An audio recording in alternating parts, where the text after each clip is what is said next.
Good evening. Welcome to the Wareham Planning Board meeting for Monday, May 20th.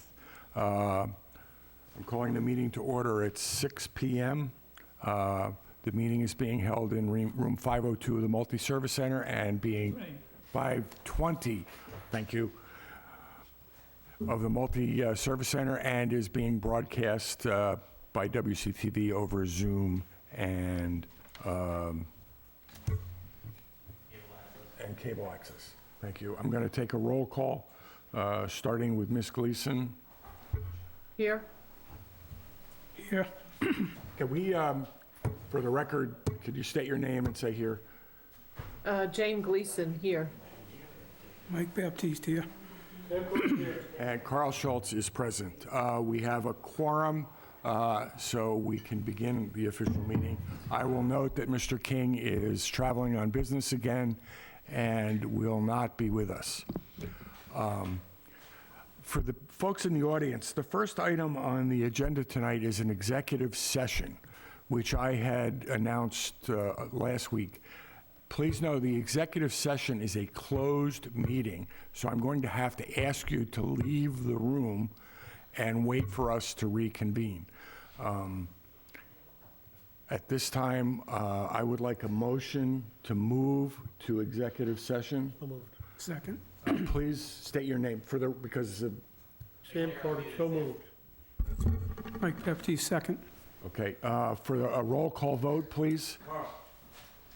Jane Gleason, aye. For the purpose of discussing ongoing litigation, because the public discussion may or have a detrimental effect on litigation position of the town.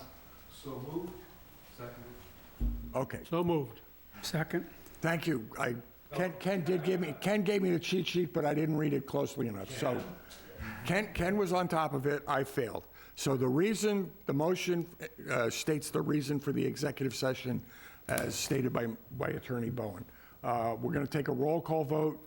Because we have a Zoom member, everybody please state your name and vote for roll call votes. Jane Gleason, aye. Mike Baptiste, aye. Sam Corbett, aye. And Carl Schultz, the chair or acting chair, votes aye. So I would like to ask the citizens, and I will reconvene the session when we're done. I'll ask WCTV to shut down the Zoom link. And Jane, I'm going to call you on the phone. May I have your attention, please? Please? Please? We are in session. Thank you. We're back on the agenda. Thank you all for attending. Thank you for your patience. I had tried to notice everybody last week that we were going to have that break, but thank you for your patience, and we're back on track. So, back to the agenda. On the agenda, the first order of business is a review of the meeting minutes from May 13th, 2024. Those were sent out early. Please silence your phones. The minutes were sent out early this morning. I don't know if anybody's had a chance to review them. So, discussion. Any discussion? Do you want to pass on it, or do you want to comment? What? I'm fine. I make a motion. Accept. All right, so we have a motion from Sam Corbett to what? Accept the minutes. Accept the meeting motion. Minutes. I'm looking for a second. Second. Seconded by Mike Baptiste. Roll call vote to accept the minutes as submitted for the meeting of May 13th. Starting with Ms. Gleason. Jane Gleason, aye. Mike Baptiste, aye. Sam Corbett, aye. And the chair, Carl Schultz, votes aye. So the minutes were accepted 4-0-0. Okay, next item on the agenda is a discussion of a citizen complaint and a possible zoning bylaw violation of zoning bylaw 580.8. John, is anyone from Bay Point on the phone? Mr. Fay, okay. Can you let Mr. Fay in? Bay Point. on, let me get myself going here. Mr. Fay, are you on?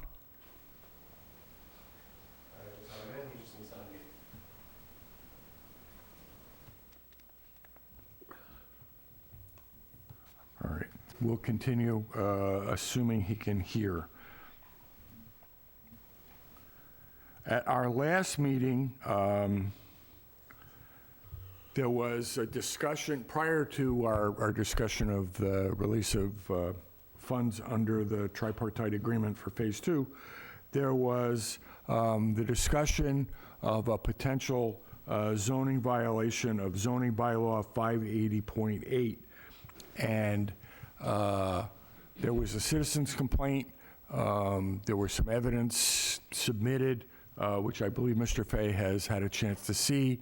At that time, Mr. Turner had not had a chance to make a report.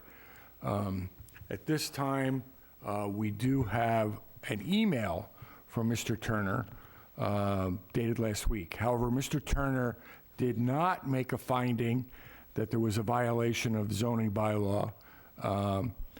Specifically, he did not come out and say there was a zoning bylaw violation. And at that time, he hinted that his recommendation was that there was no value in, Mr. Turner is not on, is that correct? Okay, so I'm going to continue to summarize his letter to the board. That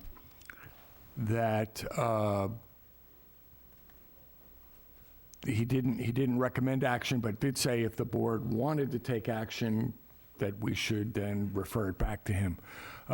Couple of items to note is he believed in his discussions with Mr. Fay that the issues with the holes were going to be resolved shortly, and that Mr. Fay, and I have a copy of this in Mr. Fay's response, that the clubhouse will be open by June 30th.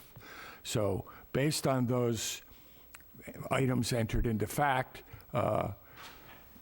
and the fact that Mr. Turner did not make a finding of a zoning violation, I'm not sure what our action should be. So I'm opening for board discussion.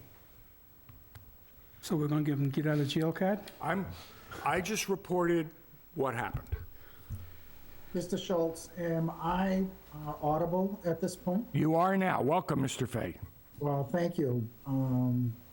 I'm confused. There was a May 13th discussion of a letter that you received registering some sort of complaint.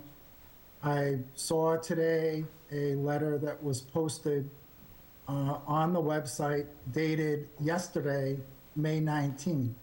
I had on May 16th asked for a copy of the letter that you were referencing on May 13th. Yes. And I have not seen that.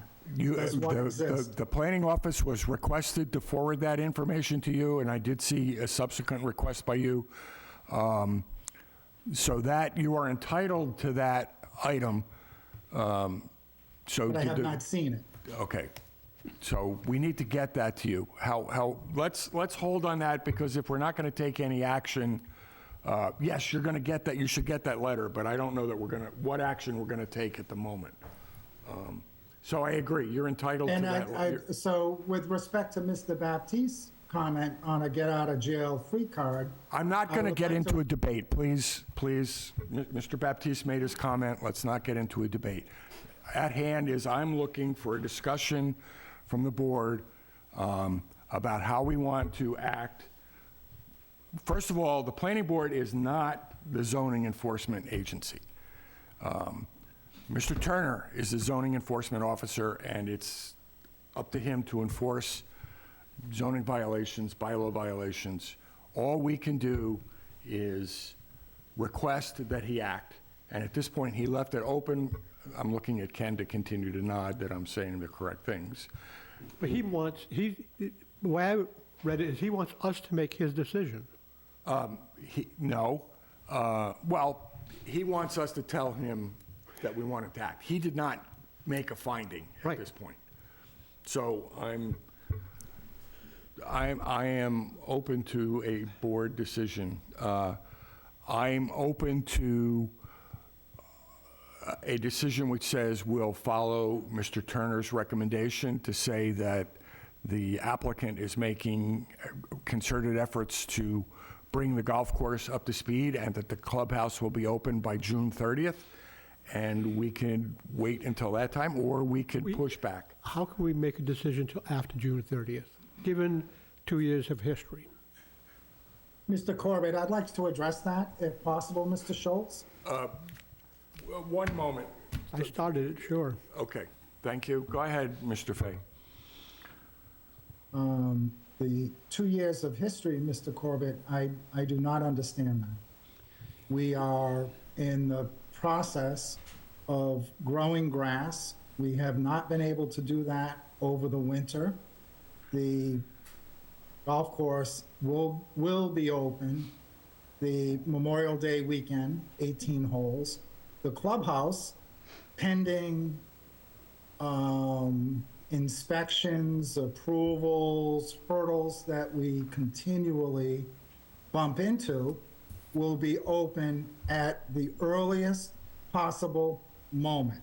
Nobody wants that clubhouse open more than me. Nobody wants that clubhouse open between the period of Memorial Day and Labor Day, because it's when that golf course does 80% of its business. So to suggest that there's some grand scheme of delay on my part is disingenuous. We've had serious issues with onset water in realigning water gates to their benefit for when they change the water tower. That is behind us. That work is being completed now. And until that work was complete, there was nothing to do in the clubhouse. So we are tirelessly trying to open the clubhouse to be able to open the golf course, to realize 80% of our business from Memorial Day to Labor Day. And our effort is genuine, it's sincere, and it's honest in every sense of the word. To suggest something otherwise, I take great exception to it. The reason for my comment is over 2 years, you've continually missed deadlines over and over and over again. Mr. You, Corbett, myself, Mike, in June of 2023, I applied for permits for Phase 3. To this moment, I do not have a single permit in Phase 3 because at the last meeting, we memorialized an $800,000 reduction in work that was completed. And a month and a half ago, we memorialized the amount of bond requirement in Phase 3, $44,000. That $44,000 took 8 months for your committee to approve. It went into the planning board, and then it had to go to the tax assessors. And then the tax assessors had to set up all of the individual components. And Mr. King, 2 months ago, said to me, well, at least we got your permits for Phase 3. And as I sit here this evening, I don't have a single permit for Phase 3. Everything has been submitted. Mr. So Fay, I take great exception. thank you for Great that. exception. Mr. Fay, I would like to come back to the Phase 3 issue in a moment, as that's separate from the matter at hand. But yes, I'd like to come back to that in a moment. Regarding the violation of zoning bylaw 580.8, what action does the board want to take? continue Continue, what does that mean? till he's done. So we'll wait, we'll not request. So my understanding is if we press the zoning enforcement officer to cite a violation, that will halt all work on all building. This is a summary of my understanding, and I'll keep looking at Mr. Buckland to keep me from going astray. But if Mr. Turner cites Mr. Fay, or the applicant, for a violation of zoning bylaw 580.8, that will require a complete cessation of all development until the issue is resolved. And so I'm asking, is that what you're asking? Yes, there's nothing we can do, in my opinion, at this time. I'm Mr. sorry. Chair, I think it stops any future building permits from being issued. It wouldn't halt any open permits. Okay. But I'm still unclear what the request from Mr. Corbett is. So do you want, are you asking the board to request Mr. Turner to enforce that, to make a finding? And Yes. So Yeah, that's, I don't believe there's anything we can do unless he does that. oh, okay. There's nothing, So, go ahead, I'm sorry. no, then, let's make that motion very clearly, and then take a vote. Jane, do you have any input at this point?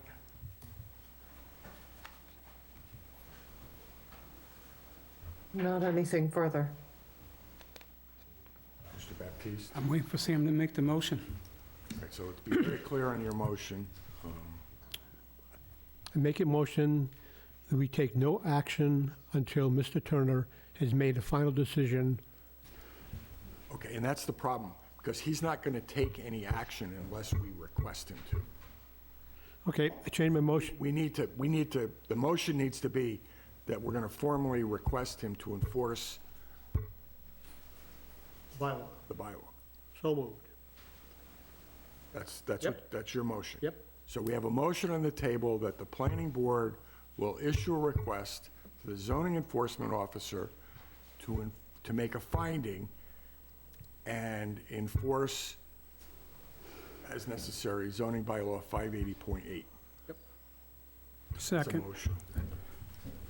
So we have a motion from Sam Corbett, a second from Mike Baptiste. I'm going to have to go to the tape for that motion, but I got it. Roll call vote, please. Jane Gleason, I don't believe that this presents anything onerous to Mr. Fay. I think it's appropriate from the standpoint of what the bylaws are. So I will vote aye. Mike Baptiste, I vote aye. Sam Corbett, aye.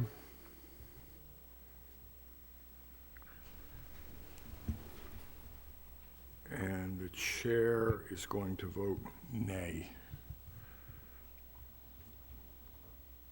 And for my own clarification, Mr. Schultz, what exactly does this vote do? The action of this vote, the vote passes by majority vote, majority roll call vote. Under this vote, the planning board, working with the planning director or the planning office, will send a formal request to the zoning enforcement officer, Mr. Turner, to enforce, to make a finding and to enforce zoning bylaw 580.8. That's the action, that's the only action this board can take. We can request that the zoning enforcement officer make a finding and take the action, because I don't believe his response to us, there was any finding included in his statement. And then, And the wait, planning let me board has finish the answering your authority- question, please. Depending on his finding, he will then issue an enforcement order to you, and his enforcement order will list a set of requirements and conditions that you need to, and need to take action on. And then at this point, it is in the hands of the zoning enforcement officer and your team. And is this an action that is more appropriate taken from the zoning board or from the planning board? This is, the planning board can issue a request to the zoning enforcement officer. It doesn't need to go to the zoning board. The planning board is aware of an allegation, or I'm going to use that word. Please don't get, I just picked that word. It may not be the right word.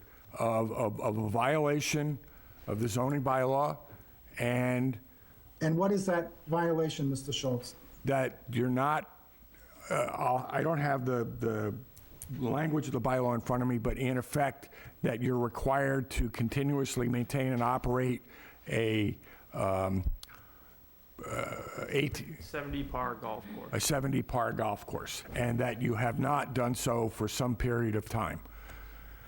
During the reconstruction of the golf course that was approved in the redevelopment plan of the Bay At this Point point, Club. Mr. Fay, I don't think there's any value in us, the board, deliberating with you. This is now being referred to the zoning enforcement officer, who needs to make a formal finding. He may agree with you, he may not, but the only action, and you're correct, this board is not an enforcement board. So all we're doing is requesting that the zoning enforcement officer make a finding and take action. And the time frame for that would be what? I can't speak to his timeframe. The timeframe for us getting the letter out, we can get a letter out this week. Is that correct, Mr. Buckland? I will come into the office tomorrow if necessary and work with you and Josh, or we can meet with Mr. Turner, however you'd like to do it tomorrow. And we should notify 18 pending permit buyers that we are now in a new phase of delay at the Bay Point Club while this action's being taken. You're jumping the gun. Until Mr. Turner makes a finding, which he has not done, nothing is going to happen. Not Okay. allowed. I had hoped that he would have made a finding at our last request, but he didn't do so. He chose to go softer, but did leave There's it open. nothing else we could do. I'm not, we've made the motion, Right. it's been approved. I'm just trying to respond to Mr. Fay's That's- concern and make sure it's clear. So we're going to issue the letter, Mr. Fay, and Mr. Turner will need to make a finding and act appropriately, That's it. We're done. and that's where we're at. I do thank you for attending, and I do understand, I hear your frustration, but at this point, I would like, do you have any other questions on this point? Because I did want to come back to a point you raised, which was not on the agenda, but I think we can discuss it. Okay, regarding Phase 3, you said you haven't been able to get building permits. Is there anything, which this board has done all of its actions necessary for you to do that? There's nothing else we can do other than perhaps advocate on your behalf. What is the barrier now to you getting building permits? The conclusion of the planning board action from our June 2023 request concluded 2 weeks ago with a letter to the building inspector and the tax assessor's office. Okay. So the tax assessor has completed now their work, and the permit process has been authorized on the town portal. And we are in the process of moving through the permit portal process at this time. Okay, so again, this board has done all of the actions within its power, and now the town administration is working through the procedural steps to get you your building permit. So other than it's taking some time, I hear your frustration, there's no action that this board need take, is that correct? That is my understanding. Okay. All right. Thank you, and as always, we will attempt to maintain good communications with you so that you understand. So at this point, I believe there are two actions from this discussion. One, the planning office, can we get Mr. Fay a copy of the citizen's complaint that we're asking Mr. Turner to act on? Yes, we can. Thank you. Tomorrow. I reviewed a May 19th, yesterday, letter from Ayer Souza, and my understanding that at the May 13th meeting, you were referring to a Different letter. from Mr. Souza. That's a different So letter, I would but like to see the May 13th letter. we're going to get you that. We Referring. just said that we were going to get you that letter. We should have done that already. I had a commitment, that's an action item, that we will get you whatever that letter we discussed on May 13th. Right. You are entitled to that. That's public record, and it should have been provided to you. That's on us. The second action is the chair of the planning board will work with the planning office to construct a letter requesting Mr. Turner make a finding, a formal finding, and take action based on that finding. And that's the only action this board can take. And I would request that I be copied on that, Mr. Schultz, if that's appropriate. Oh, I don't think there's any reason he can't be copied, right, Ken?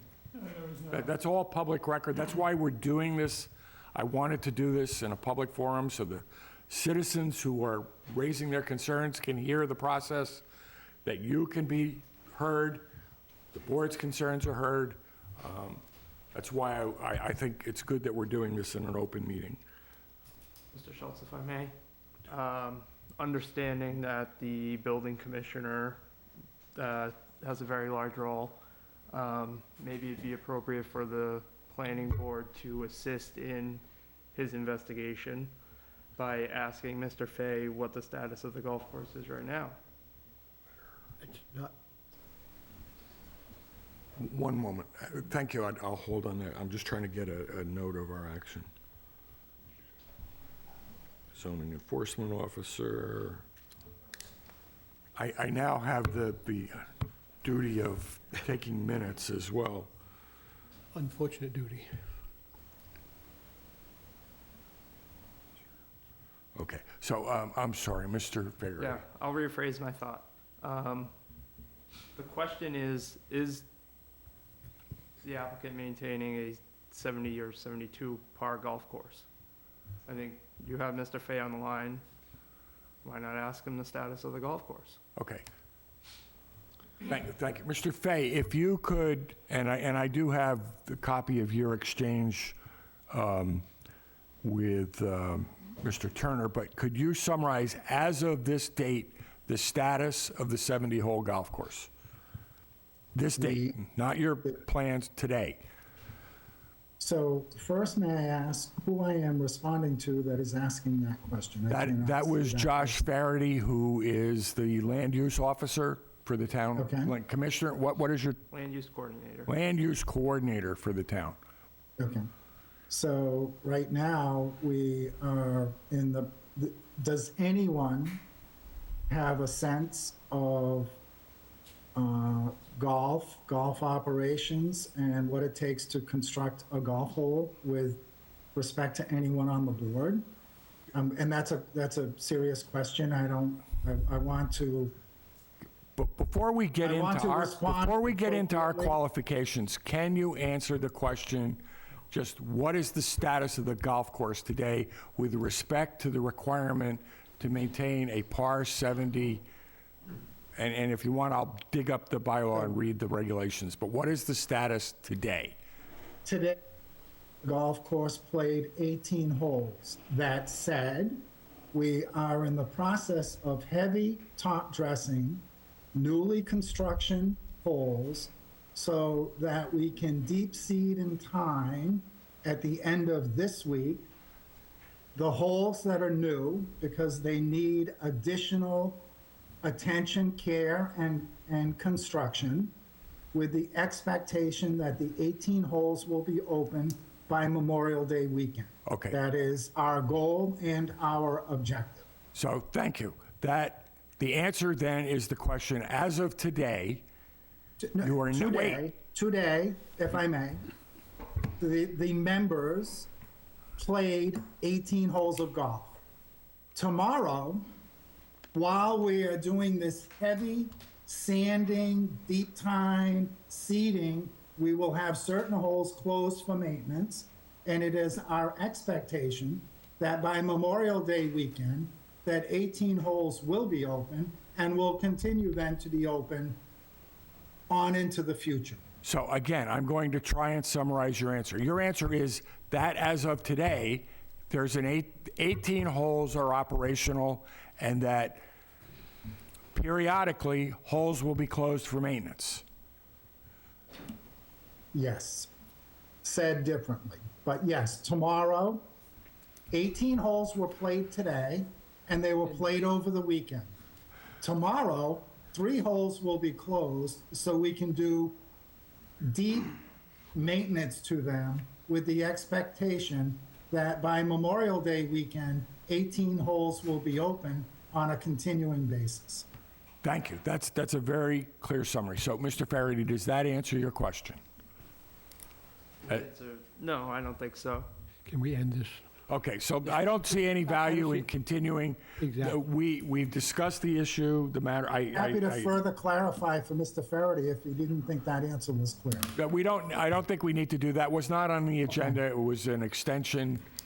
Well, it sort of relates to the issue, but that's now becomes the zoning enforcement officer's responsibility to make a determination. I thank you for trying to help him get a jump start. Whether we did or not, I don't know. I'm fine with not having clarity. Thank you. Thank you for your time, Mr. Fay, and I appreciate your forbearance. Everyone, have a good evening. I'm sorry? I said, everyone have a good evening. Thank you. Thank you. Okay. All right, so we have 2 actions. I'll come down tomorrow, and what time will you be in tomorrow? All right, I'll come down and see if we can get this letter to Mr. Turner, and maybe if you give him a heads up, we can kind of meet and then draft the letter with him, or however you want to approach it. I'll be there. All right, that's closing out that item. Moving on to continued public hearings. I'd like to open or reopen or continue the discussion of 1523 Hidden Trails off County Road, special permit for cluster development and site plan review.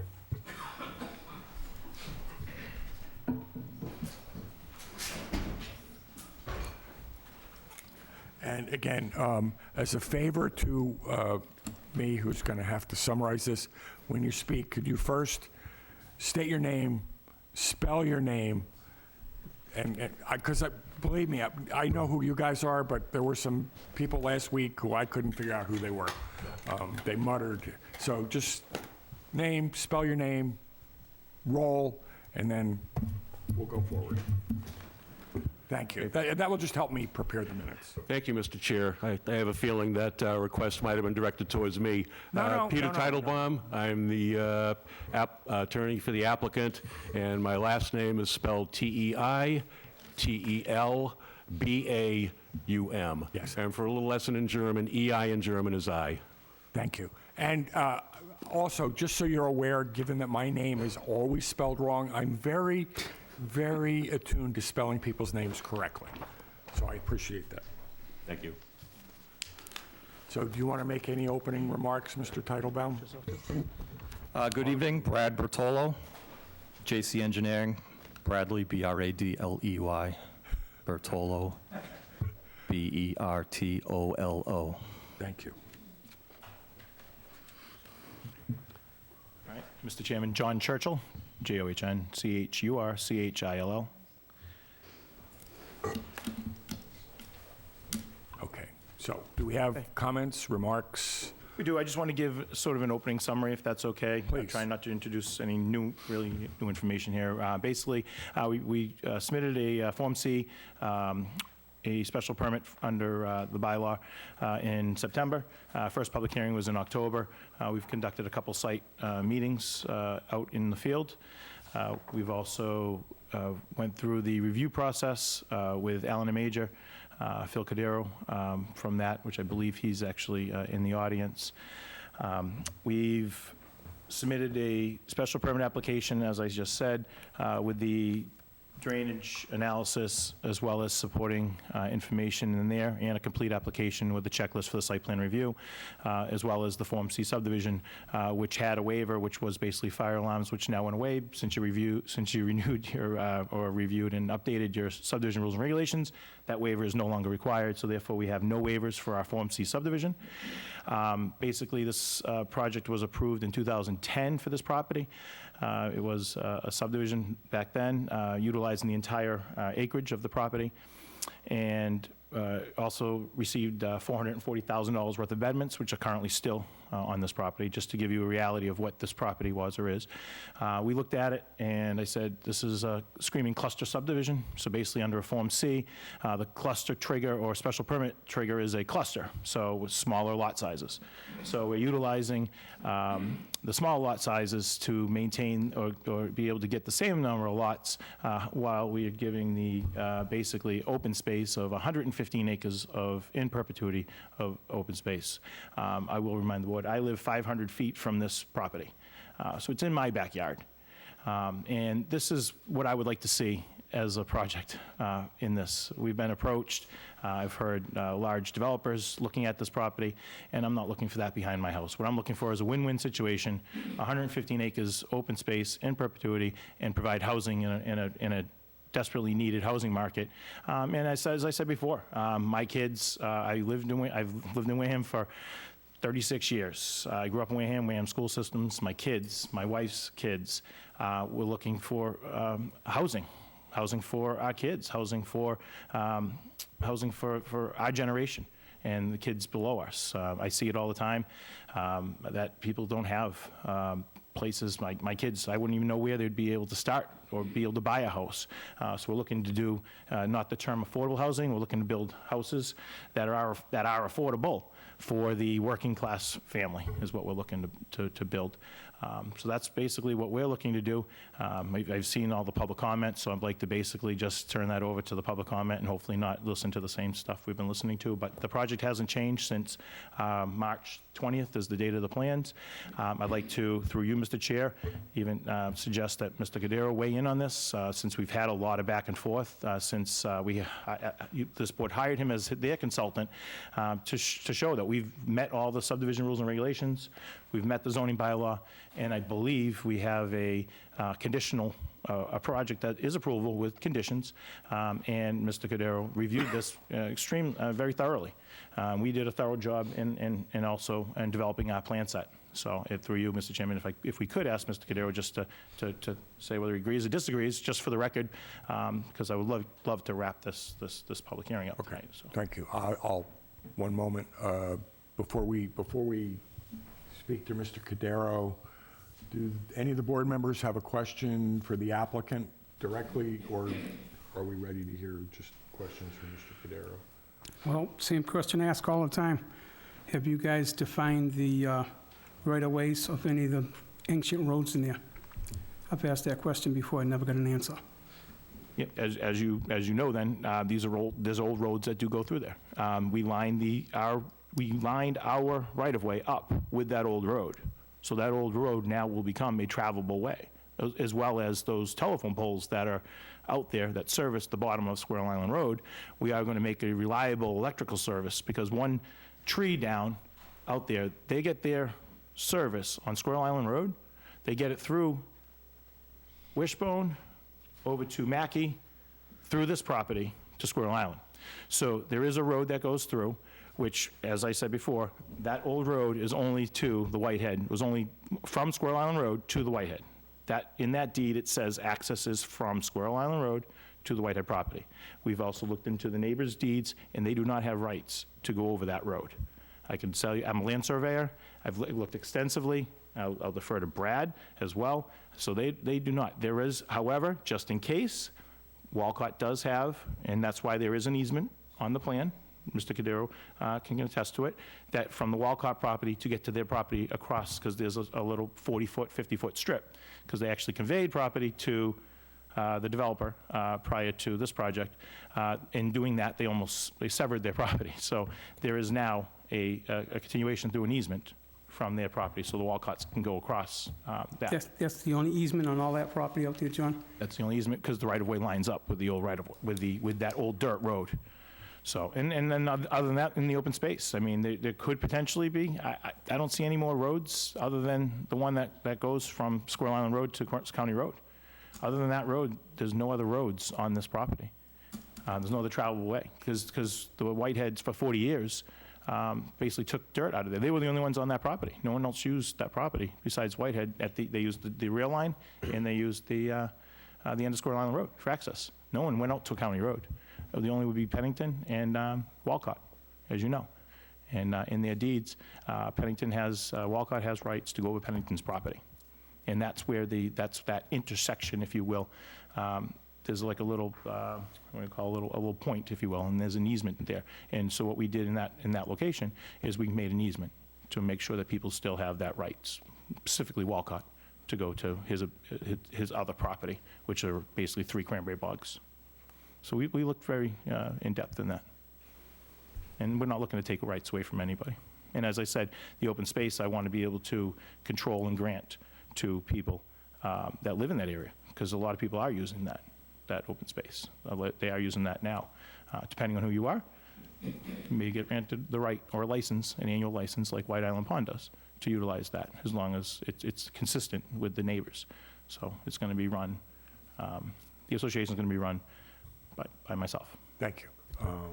Do you have follow-up, or No, I'm okay for now. any other questions? Not right now, maybe later on. Sam or Ms. Gleason?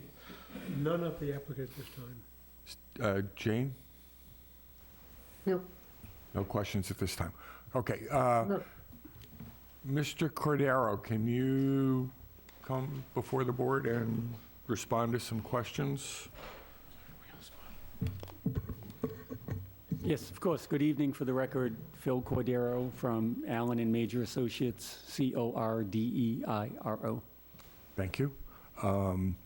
If perhaps you could just begin with a summary of the status and confirm my belief that as of your final peer review report, all the issues you've identified have been addressed, but you can confirm that. That's my understanding, but please Sure. confirm. Yes, Mr. Chair. So the applicant's summary is accurate. The history of the project from the initial application through the multiple peer reviews, they have responded to all of the comments. They've satisfactorily addressed all of the comments relative to compliance with the subdivision rules and regulations and the bylaws. They have in place their order of conditions from the Conservation Commission. They have in place the acknowledgement that future orders of conditions are required for certain individual lots and possibly septic systems. They have provided, and we have reviewed, additional materials relative to some citizens' testimony relative to additional applicable information that the applicant has eloquently responded to that really isn't applicable here. There's a bit of an apples and oranges comparison to some of the comments that were laid against the application. I'm happy to walk through any individual elements tonight, but at this point, they have satisfied everything that we would recommend to you that you could take action on the application. One moment, just a question. Have all of Mr. Cordero's peer reviews been posted? I know we're still having a volume issue on the town website, but are all of his responses posted and available to the citizens? As far as I know, yes, they are. Thank you. 321 would be the last one posted. And it says final peer review. That sounds correct. Thank you. Back in March. This project wasn't one that we were having file size exceedance for. Okay, good. So we're not constrained at the moment. I don't think so. Okay. So thank you for that summary for the board. Any questions for Mr. Cordero? Jane? Not necessarily for Mr. Cordero, but it seems to me that one thing that's still out there that maybe has not been fully addressed is traffic. There's a traffic study in the supplemental information. That's, okay, that's what I was just When looking was that for. updated, please? Well, It never was updated. It was in Oh, the it was the- original. oh, it's- I have okay. the original submittal if this It's board the- wants to see it, so you can see that we did submit everything that's required. You're looking at 55 cars a day, I believe it was peak time. An hour. 55, oh, no, yeah, 55 cars an hour at the peak. Peak hour. Okay, so you're standing on the traffic study that you submitted with your application. Correct. So, Ms. Gleason, in your findings, you can make a decision whether that's relevant or sufficient, and unless you want to continue the discussion and request more information. No, I don't.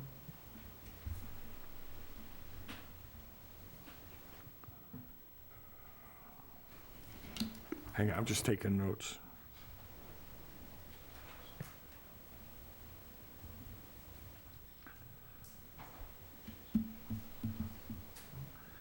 So your position is you've submitted a traffic study and it meets the conditions, and Mr. Cordero agreed with that. I would confirm, Mr. Chair, he did submit it with the initial application, and it's reasonably concluded based on the 55 cars per hour. Thank you. Mr. Baptiste? Any questions for Phil that weren't addressed by the applicant? No. Thank you. Happy. Happy, and the chair has no questions at the moment. Okay. Any other, Mr. Titlebaum, Mr. Patolo, any other comments? Don't pontificate, any, No speech, but perhaps through you, Mr. Chairman, we could hear from the land use coordinator and also the planning consultant on their thoughts as to whether we've met the requirements of the bylaw. I'm okay with that. Mr. Buckland, do you have any comments or input? And as far as I've looked at this application, I find it in conformance with the regulations, and you could close the hearing at this time. Thank you. Mr. Farady? I would agree with that, and that in closing the hearing, you won't take in any new information, but right now you are reviewing what the conditional approval would be. So just keep that in mind, that's still going Thank you. on. If you could, is your hat as the Conservation Commissioner, can you summarize what the Conservation Commission findings were relative to this project, if any? Sure, so they came before the Conservation Commission to install the roadway and drainage with retention as well. The commission approved it with an order of conditions. It was our standard order of conditions, and there were quite a few special conditions that spoke to the replication area of the wetland. And also, with that being said, when an applicant is proposing to fill wetland, there's a certain number that should be limited to, and that gets tied to the property. So any applications moving forward will expand on that number, maybe until they hit the maximum. But I don't foresee that being an issue moving forward. Thank you. So you have no other concerns with the application as it stands at the moment? That'd be correct. And the testimony. Thank you. All right, as this is a public hearing, I will open and invite the public to come forward. I please remind you, limit your input to 2 minutes, and please, only new information. Please, let's not rehash material that's been presented before, which the board needs to consider in its deliberations and finding. So is there anyone who would like to come forward at this time? Please come forward. The young lady first, and then I can't... Oh, Eric, okay. Please clearly state your name, spell your name and your address very loudly, because my ears are... Hi, Catherine Smith, Katherinne Smith, 12 Fellowship Circle. I am a direct abutter to this property. Thank you. Thank you. I wrote something down so I wouldn't mess up. And if you would like to submit that at the end, I'll enter that into the record. Sure. I am in favor of this project. I've been a resident in Wareham my entire life. I've grown up on that side of town. I have walked those trails. I have swam in that pond. Things to consider is what could Bless you. happen if this hasn't been approved. So what Mr. Churchill is proposing, as compared to what could happen out there, is a much better alternative for the people who live there. There is bigger developers that don't care about Wareham. John Churchill does. I am also a real estate broker. We need homes in this town. We don't need any more 40B apartment complexes. We don't even need high rental homes. We need people to have places to live and have families and have yards and places to walk and enjoy their lives. So with that being said, I do hope that, this goes through for our future. Thank you, I appreciate it. Thank you, and you don't need to submit, if that's all that says, you don't need to. I skimmed through a lot of it, too. All right, but it's not, so your testimony is fine. Mr. Lintola, I think I saw your hand, and then I'll come back. Eric, Mr. Lintola, please, only new evidence. Yes, sir. Eric Lintilla, 15 Squirrel Island Road. There's been plenty of evidence in relation to environmental issues and water issues submitted, and I'm sure they're at you've read them, you know about them, you can consider them. I have a question in relation to the subdivision, and I'm glad to hear a lot of it being spoken about, the access easement, which abuts up to Squirrel Island Road. Can we get a little bit more, through you, Mr. Chairman, to Mr. Churchill, can we get a little more clarification as to that access easement, exactly who has access and when that would happen? And because before, I remember I asked the question, will Squirrel Island Road ever be opened up to the Hidden Trails development? And you said no to that. So I'm wondering about the easement that's now on the plan. This is the same thing we discussed when the same question came up. And what we said was it's going to have a gate, and it's for fire protection purposes. And I believe I used the analogy, what happened in Cremisa with the grass leak in Cremisa, and all those people weren't able to get out of Cremisa. They had to actually go through some cranberry bog roads, I believe. Actually, or it was Swiss Beach Road to Cremisa? Yes. Yes, very similar to that analogy. So basically, it's going to be a gated access, and it would allow people from Squirrel Island Road, if there was ever an emergency, to utilize my road, and theoretically, us to utilize Squirrel Island Road if there was ever an emergency and people weren't able to get out. So, but I would, more likely, Squirrel Island people would need to use our road. So this is a lock gate or an unlocked gate that we can open and drive through? I would say the fire department would have access. I wouldn't believe any individual will have access to that. I would hope not. Okay, my other question is, there's 57 houses going in. During the construction phase, how will that be conducted as far as access to all the trucks and equipment? The construction of the house, well, it's In really... relation to this access road, is it just... I'll make it easier, Mr. Schultz. We're accessing it from County Road. We have no intentions of driving over Squirrel Island Road. Okay. Thank you. That's all I wanted to know. Just so everyone understands, the subject of this hearing is the subdivision, site plan review, special permit, but the actual building of the homes on the lots, not a subject of this board. True, but access to this property is an issue. Thank you. You And he clarified. answered that question. You so clarified that, so thank you. I appreciate that. Thank you. The young lady in the purple, is purple, I think, gray maybe? You do have a few online as well, just Okay, so you're aware. we'll get to everyone, thank you.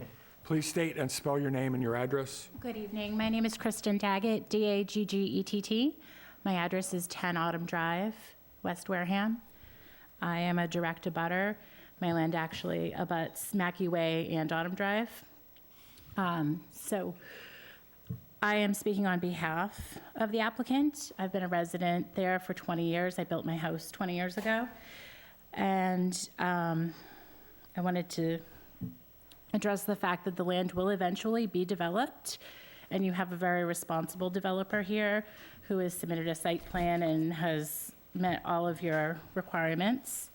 The neighborhood that he is proposing is similar in style to the neighborhood that I live in, so I feel like that is a positive for my property value. I am in support of the open space proposal.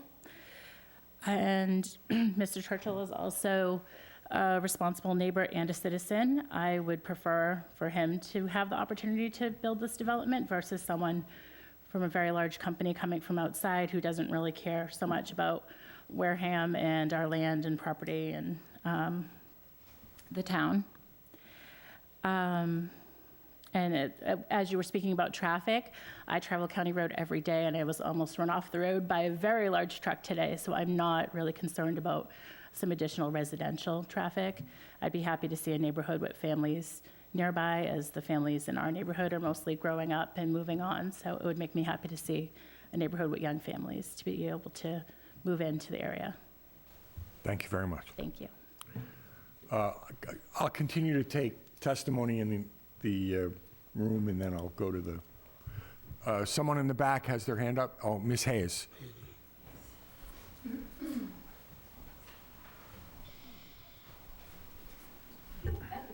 Good evening. Annie Hayes, 52 Farmers Lane. And spell your name, please. 52 Farmers Lane. And spell your name for me, please. H-A-Y-E-S. H-A/Y-E-S. Y-E-S. And 52 Farmers Lane. Thank you. I know we're in tough times, and I understand the argument for more housing. Gladly, we can do ancillary housing in smaller lots now, which will help our quota, and it will help preserve land. There are alternatives to this development, bigger developments.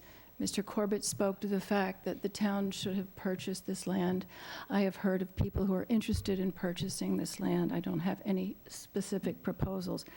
But what I would like to speak to is the current residents, and what I'd like to speak to is the current residents of this land.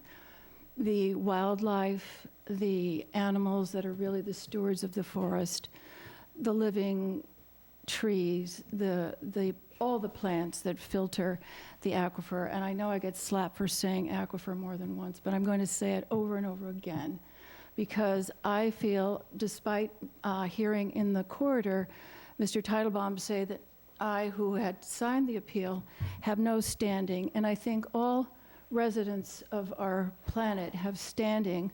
And in this particular town, we have extreme standing because as developments take away, time and time again, 50 chunks of upland forest here and there and there. If you look at Google Earth, you will see in 10, 15, 20 years an enormous change in the town of Wareham. And in 2007, we had a great report that was done and submitted to the state, so they would recognize the aquifer, and it said basically that the aquifer is sacred water, because without it, Wareham, Plymouth, Carver, all the 7 towns or 6, don't have water to drink. They have polluted water, and we need the forested land to filter that water. This property is between 2 rivers. The Cohasset Brook feeds the Sippaken River. I was downstairs in the bathroom, and I came out, and the shellfish closing for both the Sippaken and the Weeantic is for the entire river, bright red, no shellfishing. And so we have a great deal to consider and to protect, and we have to have wildlife corridors. We have to have greater consideration of our only drinking water. And so it's not just a matter of the houses that can fit there. My understanding from Mr. Churchill is that most of those houses will be on clear-cut property because of the smallness of the lot, because of the clusters. I know in the back there will be some trees. But he said, and I sent in the verbatim dialogue, that the lots are too small to have trees on either side, and I guess the front, because of the possibility that a tree might fall on a house. And I know maybe people are up against insurance companies, but I do not believe we can deforest Wareham so that a tree won't fall on a house. That's my personal opinion. And it's the water, the trees that filter the water, it's the rivers, it's the land, and The drought, I mentioned the drought, the weather is changing so greatly. We have so many factors to consider. Thank you. Thank you very much. Gentleman with the hat?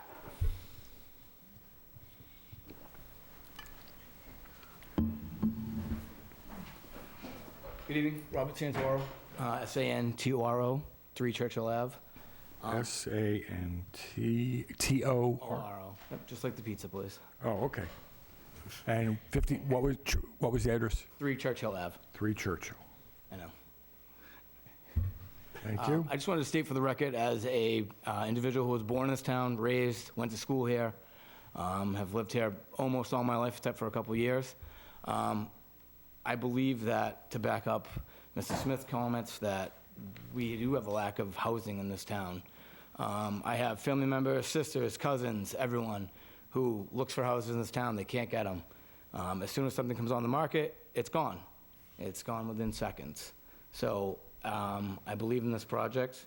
I've reviewed everything. I look at it. I believe in John Churchill as the developer. He does excellent work. And so I want to say, I believe that this is good for the town. And again, that's all I have to say. Thank you, sir. Thank you. Anyone else in the room, in the audience? Okay, John, let's kind of mediate who's on the Zoom.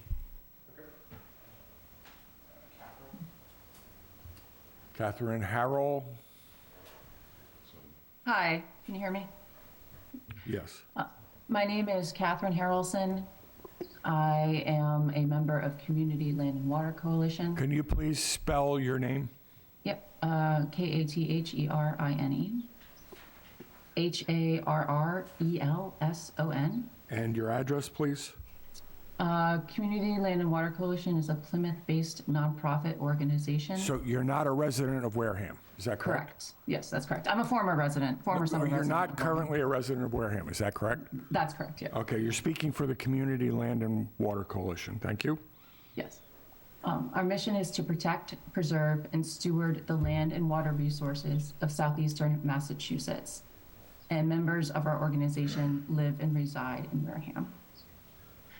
On May 6th, 2024, we submitted comments to the Wareham Planning Board in regards to this project. I would like the board to consider the comments that we submitted in debating this project. I'll use my 2 minutes to just summarize 3 points from those comments. Several times I've reviewed the Wareham master plan and its vision for the future. I do not believe that this proposal is in alliance with Wareham's vision for the future of the town. Specifically, the section on housing states, many residents want a variety of new and different housing options to serve seniors and working families, while others oppose any further residential development at all. These differing needs and desires require creative approaches to housing and to housing production in Wareham. I do not believe that this proposal provides a creative housing solution for housing in Wareham. This project relies on traditional housing developments, such as raising the existing wildlife, leveling the topography, and building houses that will be unaffordable to many Wareham residents and many potential future Wareham residents. This project does not offer housing options to seniors, low-income residents, or provide for alternative transportation options. I do not believe that this is a creative approach to housing in Wareham, such as what it needs now and for the future of the town. I'll just summarize 2 more points from our comments. The applicant is not currently in compliance with section 1551 of the bylaw, which states the applicant shall submit to the planning board or other permit granting authority, in addition to other requirements of site plan review, either determination of non-applicability or an order of conditions. The Conservation Commission issued an order of conditions on April 17th. On May 1st, Save the Pine Barrens, along with a group of Wareham residents, filed a request for a superseding order of conditions with the Mass DEP. A copy of this request is attached to our comments. We are asking the Mass DEP to overturn the order of conditions. We believe that the applicant is not in compliance with section 1551 of the bylaw until the wetlands appeal is resolved. Therefore, we believe that the planning board cannot issue approval until the wetlands appeal is resolved.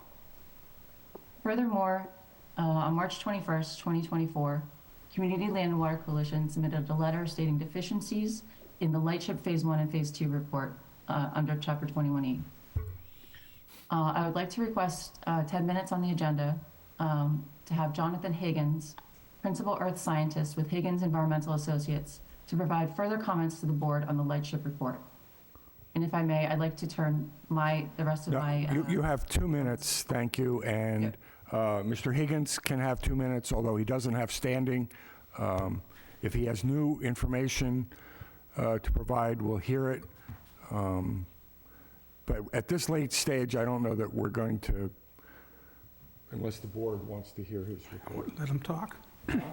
Let's hear him. Let's hear him. You want to dedicate 10 minutes to the...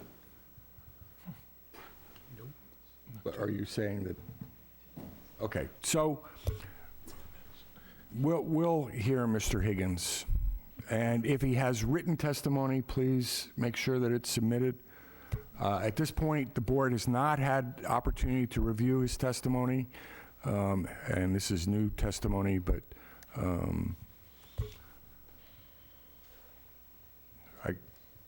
Mr. Baptiste wants to hear it, so we'll hear it. I'll be I myself don't now. mean that Thank you. negatively. I just meant there's people on the board who want to hear it. We're going to hear it. Hey, thank you very much. Can everyone hear me okay? Please state your name, spell your name, and what your role is, and why you're presenting to us. Okay, so can everyone hear me all right? Okay, just making sure. So my name is Jonathan Higgins, and the last name's Higgins, Higgins, with Higgins Environmental Associates, Inc. And where are you located? I'm in Amesbury, Massachusetts.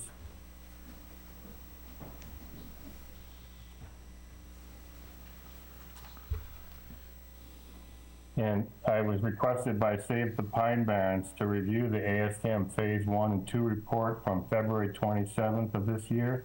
And one more thing, what are your qualifications to testify? You're acting as a expert testimony, so please, what are your qualifications?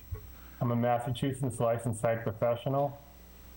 I'm an environmental consultant. I've been in business for 38 years. My academic background's in geology. I have a bachelor's and master's degree in geology, and most of my coursework in proposal defense for a doctorate. Thank you. I've been working in Massachusetts most of the time, except for 1 year in North Carolina. Okay. Thank you. And are you going to submit written testimony to support your testimony today? I have prepared two. I did one brief letter dated May 13th, before it was postponed last week, just a one page, which I can kind of cover because I know your time's short. And I have a more in-depth report of findings that I did dated May 6th, both of which pertain to my review of the ASTM Phase 1 and 2. And we have copies of that, or you need to submit that? That would have been through Catherine or another entity like that would have provided that information. I didn't try. I don't believe we have that. So, okay, go ahead, please. Okay. Continue. All right. So I'll just do the abbreviated short version, and you can provide more information if you'd like. So I reviewed the ASTM Phase 1 and 2, and my findings in brief are that the ASTM Phase 1 was not complete. It did not include required sections of ASTM Phase 1 for interviews or records, particularly for the Board of Health, the Fire, or the Water District. And also that it is part of that process to interview the property owner representative. They interviewed JC Engineering, but they need to qualify whether that person actually was an owner's representative or not in terms of knowledge of the property use. My review of the ASTM Phase 2 found that it did not utilize approved methods for monitor well installation, sampling of groundwater, or appropriate laboratory methods for groundwater samples from two wells in particular, TMW3 and TMW4, which are within a potentially productive medium yield aquifer, which is also a potential drinking water source area.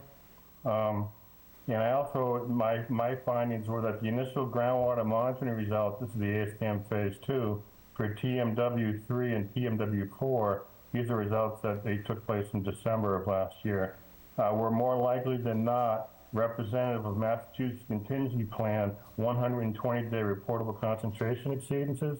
So this is a drinking water area, and the results were greater than reportable concentrations for drinking water areas. And I also, in conclusion, I'm trying to keep it brief for you folks, a large part of this project is, there's like 29 homes or so in these lots. A large percentage of the proposed housing development is located within the potentially productive drinking water source area, and the associated impacts of private septic system use on the medium yield aquifer and that potentially productive water source area should be of concern to the town of Wareham and its residents as a source of drinking water for current and future use of the town. So that's my brief summary, and there is more documentation if anyone has any questions for me. Please make sure that we get that written documentation so that we can review it. Are you complete? We'll give you the 10 minutes, but is that you've given us basically everything, the highlights? Well, I could keep talking, but that is the basis of it, and there is more detailed information. So if you request that and review it, that would satisfy what I would talk about today. We need to have that written input. Okay. As ASAP. Okay. Thank you. Okay. This is new testimony which we haven't had chance to review. Through Mr. Cudero, if you could, he made a lot of references. Did anything he said ring a bell with you, spark a thought? I am, Mr. Chair, I'm not a licensed site professional, so he was speaking in some detail that I'm not intimate with. So nothing jumped out at me as overly problematic to the Lighthouse report in my reading of it, but I don't want to get into the middle of a battle of two licensed site professionals when I am in fact not one. So as our consultant, how would you recommend we proceed to evaluate, if at all? So the applicant did voluntarily provide an environmental report. It was quite detailed, and whether there are flaws in it or not, I'm not going to attest to. Mr. Higgins can elaborate on that. I believe it is my opinion they have met the mandate of the information they are required to provide for the subdivision, the open space cluster subdivision, in keeping with the zoning bylaw. They have also acknowledged that any further environmental reporting on the site, they will be responsible for. If there are any conditions that are identified, they will be responsible for. I think entering into a protracted discussion about whether the monitoring well was installed correctly or whether there were proper interviews on the history of the site, I think is going to unnecessarily prolong the process. The applicant remains responsible in the entirety of the time. Thank you. Mr. Buckland, do you have, please add thoughts? I would agree with Mr. Cudero in this case that you can't make a decision on the quality or the accuracy of the information that's been provided to you if you have two different sources coming at you to consider. So you must take your best shot at making a decision. Making a decision on the regulations that you have under the bylaws that you have in place that you have to deal with. Thank you. And is it your opinion, if the board were to vote favorably, I'm not presupposing, that we could properly, or Mr. Cudero, that we could properly condition any approval to mitigate these concerns? I believe so. I believe that you can put in conditions in any approval that would mitigate any future impacts that come along with the development. But that's only assuming we approve it. And would you agree, Mr. Cudero? I concur. We could craft conditions. You could elaborate on a condition that, again, the responsibility remains with the applicant in perpetuity, that if anything is discovered, it needs to be disclosed and properly remediated. Do do you want to get into a debate, or is you going to just? It's not a debate, it's a point of law. Mr. Higgins stated that the record was lacking because the Board of Health did not submit a report. Under General Laws, Chapter 41, Section 81U, a failure by the Board of Health or the health agent to submit a report once they're notified within 45 days is deemed approval from the Board of Health. So if they've got nothing to say, and I think I did mention this earlier in the hearing, if they've got nothing to say, it's not a data gap, it's that they've looked at it and it's almost like a pocket approval. Rather than writing a letter saying we approve this project, they're just saying, it's fine, if we had a problem, we would have told you. And under the zoning bylaws, the departments have 21 days to respond, and the bylaws clearly state that lack of response is deemed no comment. Under the subdivision rules and regulations, the Board of Health has 35 days. Oh, 35, oh, okay, I was just, thank you, 35 days. But they didn't respond, so in any case, right, there was no comment. That's correct. Thank you. So we believe we've met that. Okay. And Mr. Schultz, if I may, as well. I don't want to protract this, but is it going to help clarify? I hope so. Well, I'm just going to say that with respect to public information, I guess, it was requested that we continue the meeting, I believe it was back in February or even January, so that someone could review the Phase 1 prepared, Phase 2 prepared by Lightship. So here we are in May, and now we're asking to submit written comments now. And again, it's a direction towards Mr. Higgins. I mean, for us, I paid a substantial amount to have the environmental site assessment complete, and I feel as though it was done professionally, and it was done out of a firm out of Plymouth who actually did visit the site.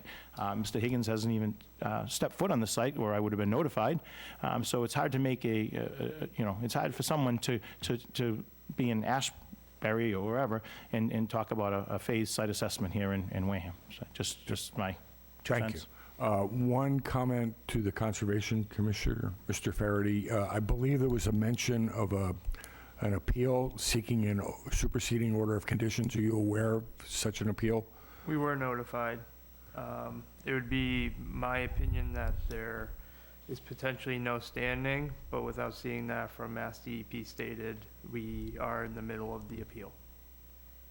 But as far as the commission is concerned, we did issue a superseding order, or we did issue. You had issued an order of conditions. Okay. Correct. Thank you.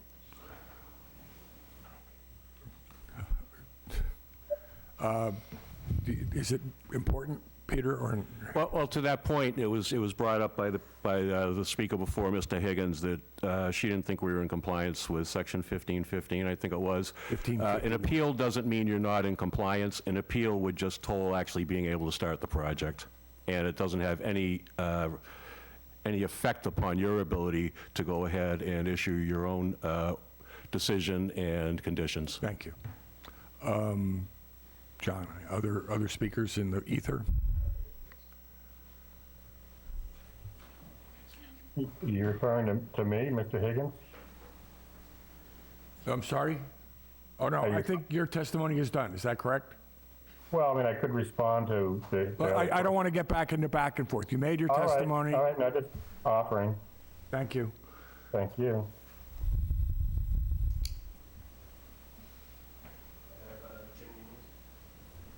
Mr. Manise? Yes, Jim Manise, M-U-N-I-S-E, 2526 Cranberry Highway, Wareham, Massachusetts. Did you get that? Yep. Okay. First, a quick question through you to our consulting engineer. Was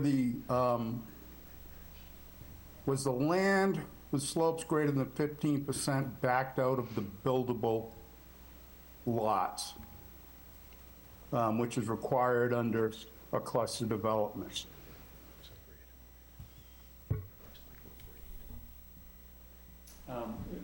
Through the chair, I would have to go back into my records to confirm that. I don't have that number handy. Thank you. Answer directly. Okay, thank you. Other questions, Mr. Manise? Well, if not, then it should be in a recalculation of the number of buildable lots should be done. So that's the point related to That's one point. When you're considering conditions, I would hope that all excavated materials stay on site and be utilized to shore up the embankments of previously mined areas, and also to reestablish a vigorous layer of growth or material for growth for those areas that have been disturbed. There's no need to take it off. It can be utilized there because that area has been disturbed, disturbed quite a bit. I think it would be beneficial. And in relation to the comments that have been made about a homeowners association, I think it's very clear within Section 8 that all people who buy properties there become part of the trust and therefore have say in what happens within the open space on that property. It is not decided by a single individual. That's all I have to say, and thank you for your time. Thank you, Mr. Manise. If I may, Mr. Schultz, just to answer the question about how we develop the number of lots. So in the bylaw, it talks about a conventional subdivision, which was approved, which you have a 2010, if you can see all those lots, those lots plus that middle piece make up the 56 lots. So there's two options. It's take the number of, the 150 acres, divide it by, deduct 15%, what's left over, deduct wetlands, and then by an acre and a half lot per se, something to that effect. So there's a couple different ways. Or you have a conventional subdivision plan. I'm not reading it verbatim here, I don't know, but it was definitely looked at when Yes, we... back in October, we went through the calculations in depth. I don't remember them off the top of my head, but I believe we dealt with those issues. So just to weigh in, what I meant by responding is I don't have the numbers to confirm one way or the other, but they were reviewed at the time of the initial submission. Thank you. So it's in the board record, and it can be part of our findings and considerations, and we can take into account the citizens' comments. Yes.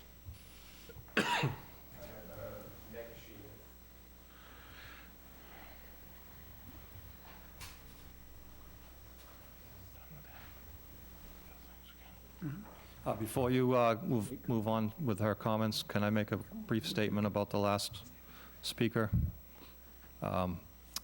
As part of this project, and Josh can confirm, a portion of that open space on the northern side of the pond is proposed to be revegetated to a point to the limit of work that we provided on plan. We were required to maintain certain setbacks from the wetlands, and in those areas, they are for the most part, devoid of any vegetation, almost up to the wetland line, but we maintained our minimum required setbacks as required by the Conservation Commission. And we provided a decent amount of area to reestablish, to use the native topsoils that will be taken when the roads are constructed or when the houses are constructed, to revegetate and seed. I forget the species, but it might be an open space conservation seed mix that I specified on plan. So a sizable portion will be restored as he recommended. Thank you. Thank you. Other, Meg, I'm sorry, we recognize Ms. Sheehan? Address? Where she live? Ms. Sheehan? I'm appearing as a... Could you please state your name, spell your name, who you're representing, and your address, please? My name is Margaret, M-A-R-G-A-R-E-T, Sheehan, S-H-E-E-H-A-N. I'm appearing on behalf of Community Land and Water Coalition, a nonprofit organization whose members live, work, and recreate in the town of Wareham. I'm going to ask that Mr. Higgins be provided with a few seconds to respond to the point on the lightship report, and I myself would like to address 3 points. Mr. Higgins has had his time, so please just make your point so we can move on. Sure. Our organization's address is 158 Center Hill Road in the town of Plymouth. The 3 points I'd like to point out are, number one, that the request for superseding order of conditions stays the order of conditions that was issued. So there is no final order of conditions for the planning board to rely on, and therefore the planning board, in our legal opinion, cannot issue the site plan review and special permit. And through you, Mr. Chair, I'd like to see what Mr. Buckland's opinion is on that. Thank you. Continue to make your points, and I'll do, unless Mr. Buckland wants to comment. There has been no superseding order of conditions issued at this time? There has been one requested, which There has not been one issued, is what I said. You've asked for one, yes, we're aware of that. That's correct. And then the next, once that is issued, there's also the opportunity to appeal that for an administrative hearing. So there's no final order of conditions issued by the planning board until that appeal process is complete. Thank you for your opinion. Mr. Buckland? Second point on that, one of the things that is raised in that request for superseding order of conditions, why the order violates the Wetlands Protection Act, is because of the stormwater standards, which require all stormwater design to be for the entire development and not just for the road. So that's under 310 CMR 10.056K. You're speaking, wait, excuse me, you're speaking to the order of conditions from the Conservation Commission. Right, and I'm also speaking to the stormwater standards that your site plan review is required to address. Okay, so please focus on things we can address. Your point about the order of conditions is understood and noted, and we'll wait for Mr. Buckland to weigh in a moment. So you have a concern about the stormwater calculations? No, I have a concern about the phasing of the stormwater design and plan. So that is not supposed to be phased under either your regulations that the planning board is required to implement. And then the third point is a question of where Harju Street lies in relation to the subdivision. Through you to the applicant. All right, so first, Mr. Buckland, you had asked an opinion from the town planner. The bylaw has been changed, and the Attorney General has approved the change, but it hasn't been published as yet. So the new bylaw is not in effect. But following the old bylaw, the wording is that a final order of conditions is issued, I believe, which means that if that's the case, that appeal means that a final order is not in play, then you cannot act at this time. Okay. I agree with that. All right, we're still taking testimony. Okay, and then there was a question to the applicant. Could you rephrase your question to the applicant? Sure. Could they describe where Harju Street runs in relation to this project? Wait, Harju Street runs? I don't see Harju Street on any town street list. There is recorded plans that labeled this old road that we've referred to, that you've questioned, Mr. Baptista's questioned, on the east side of the railroad, which happens to be our eastern boundary. So there is a street on recorded plan called Harju Street. There is not a street labeled Harju Street in any town records at the town hall street That listing. was from the previous subdivision plan, which has been rescinded? It was a Form A lots that were created off of this street way back when, 50s and earlier. And there was no street name on this strip. Those house lots, or at least one of those house lots, has a Squirrel Island Road address, but its access or frontage is on this supposed Harju Street. only shown or labeled on that recorded plan, Form A recorded plan. But that lot is part of this? Nope, has nothing to do with this Has this nothing project. to do with this, okay. Yeah, it's on the other side of the rail line, so it does not touch our property. So the answer is Harju Street is a paper street historically and is not, I'm trying to summarize here, it's not part of your property. It's not part of this property. And following up on this phasing of stormwater, when we prepared a stormwater report, we're required to take into account all full development of all the houses, all the impervious pavement that is associated with the, a driveway, a house, a grassed yard, and we need to account for everything. So there's nothing phased in regards to the stormwater report. It counts for full development. Thank you. Mr. Cudero, would you agree? I would agree, Mr. Chair. Thank you. Ms. Sheehan, any further comments? No further comments. Just so I understand, Mr. Buckland, his opinion is that you cannot issue the site plan review and special permit because there is no order of conditions because it's under appeal. What I said was if that's what the regulations say, that it's the final order of conditions, then the appeal, and that the appeal puts that out of order, then there is no final order of conditions, and you can't make a decision without that. So we could, the action, if that is the case, and we do have another case which is suspended where there is still adjudication going on. That's correct. We would then suspend this case pending that finding. Is that correct? That would be the procedure that you would follow, I assume, if you're going to be consistent in application. Okay, all right.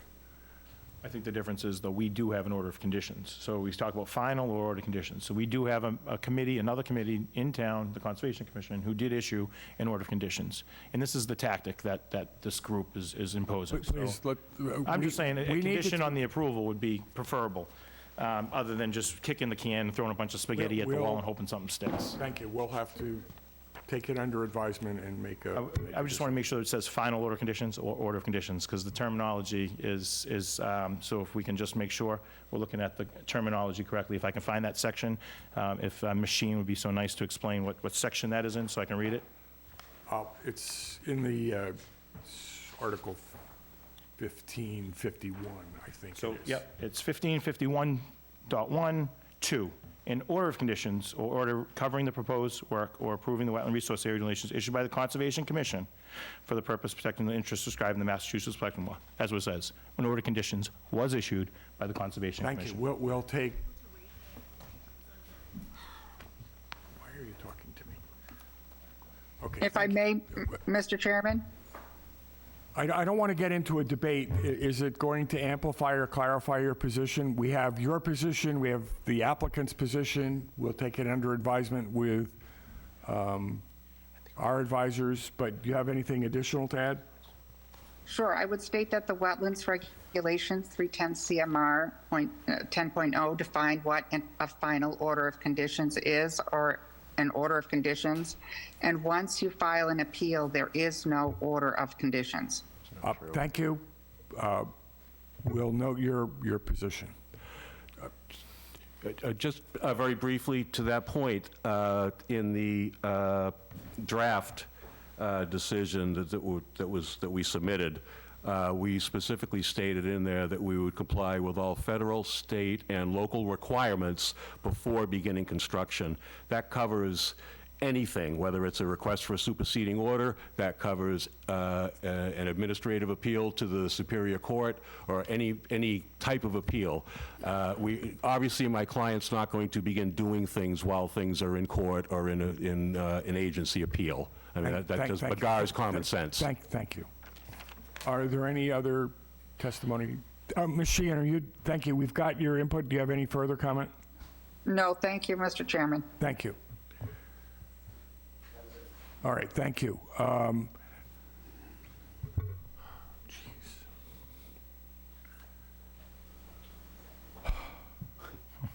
Okay.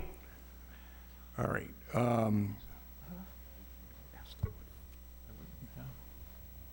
Discussion from the board. While I think, I have a question for Mr. Buckland, but Ken, where in the bylaws does it say the HOAs are mandated and the roads are the responsibility of the association? I can't find it. it's Article 8, and it's part of the covenant, that's part of the whole covenant that we had town council review. It's part of the cluster subdivision. It's 18.2, It I think. specifically says HOAs and roads. Yes. Okay. I believe so, but we can go, we went through this, and there was, they had to submit a covenant. The town council had to approve said covenant. And that will, if we're approved, that would be attached to any final. But it's Article 8. Okay. And it's, I think, 818.2. There may be other places, but that specifically addressed the requirement for a covenant.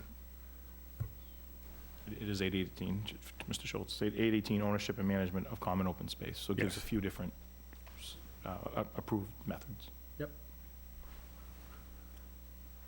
And Mr. Schultz, I mean, for us, we would really like to just close this public hearing, and then I I can't, I'm not asking for a vote at all. I would like Mr. King to have the opportunity to review this testimony.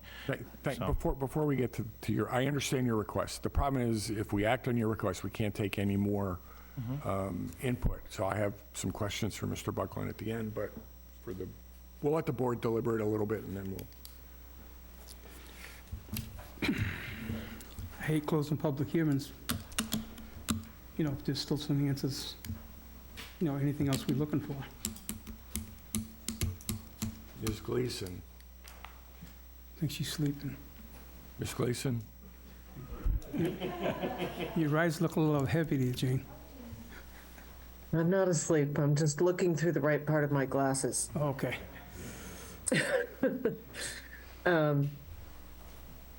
Yeah, I'm kind of reluctant to close the public hearing in case there's more, All right. as Mike said. You can obtain information from the record that has already been submitted. But we can't take new evidence such as a superseding order of conditions or any changes to the plan required by that. Is that correct? You can make it conditional upon 10 years of proceeding order. Question to Mr. Buckland. You could, as he said, you could put it in a condition of a response after the fact. Okay. So why not close it? Well, because we have two members of the board who don't want to close the public hearing, That's two. and there's two others. Okay, so we need to make a decision as to whether we're going to continue this or close the public hearing. And make a motion, we close the public hearing.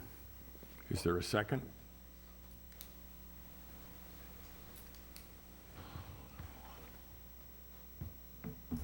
Hearing no second, the motion fails. So I need a motion then to continue. Make a motion to continue the public hearing? And what new information are we looking for? So how long do we need to get?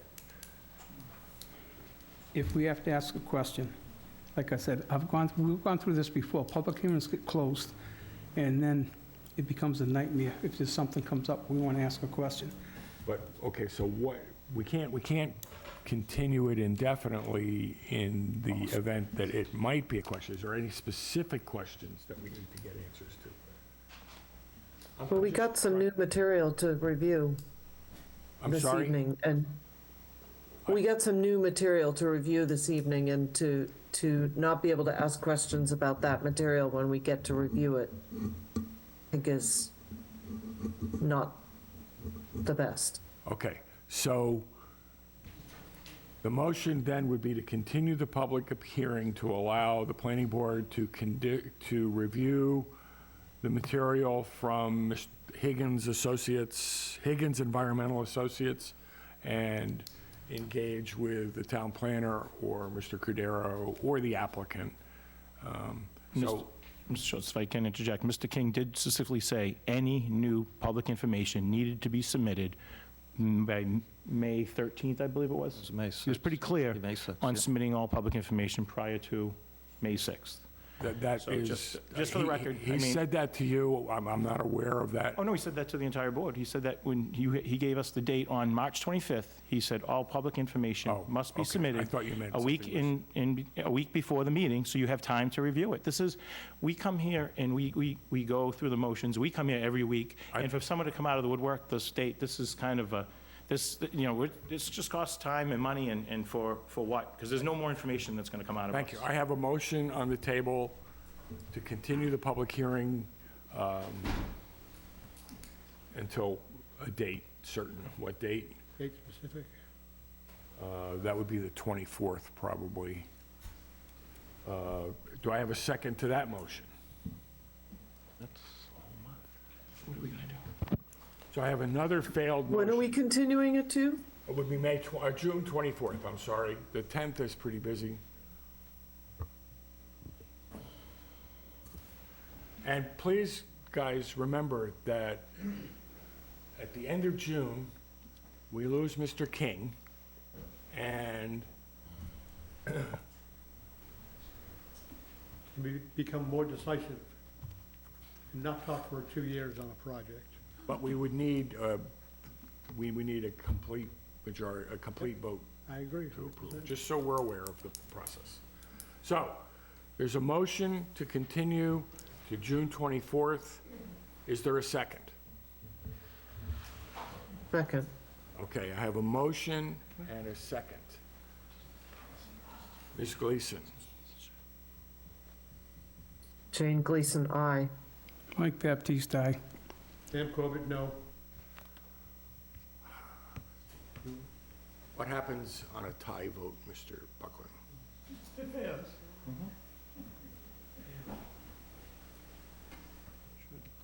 Okay, so we've had, I'm trying to decide. You should have a positive motion and a positive vote on something before you quit. Okay.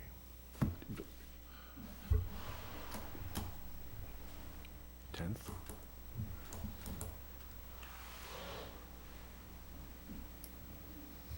The chair votes nay, and we'll, now, we need to take some action. We can't,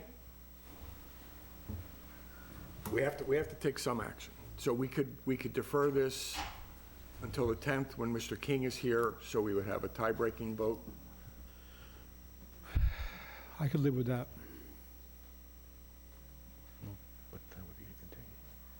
But just, if I may, why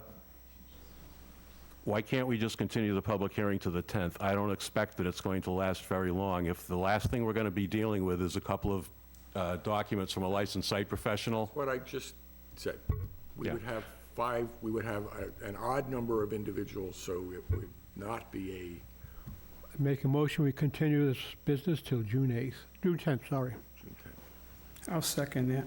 Okay, motion by Mr. Corbett, second by Mr. Baptiste. All in favor, Ms. Gleason? Jane Gleason, aye. Mike Baptiste, aye. Sam Corbett, aye. And the chair votes aye. So we will continue this until June 10th, and the request would be to the Community Land and Water Coalition to make sure that any materials that you want us to review between now and then is in our hands ASAP. In a timely manner. You know my position on that. Yes, no, we need it well before the meeting so that Mr. Buckland can look at it, Mr. Cordero could look at it, the applicant has a chance to comment. We'll have no further information. I'm not going to go back and forth with that I'm group. just saying, we have, See what he has to say. we've continued it. Thank you, Thank you very gentlemen, much. for your time. Thank you for your time. yes, thank you for your patience with this.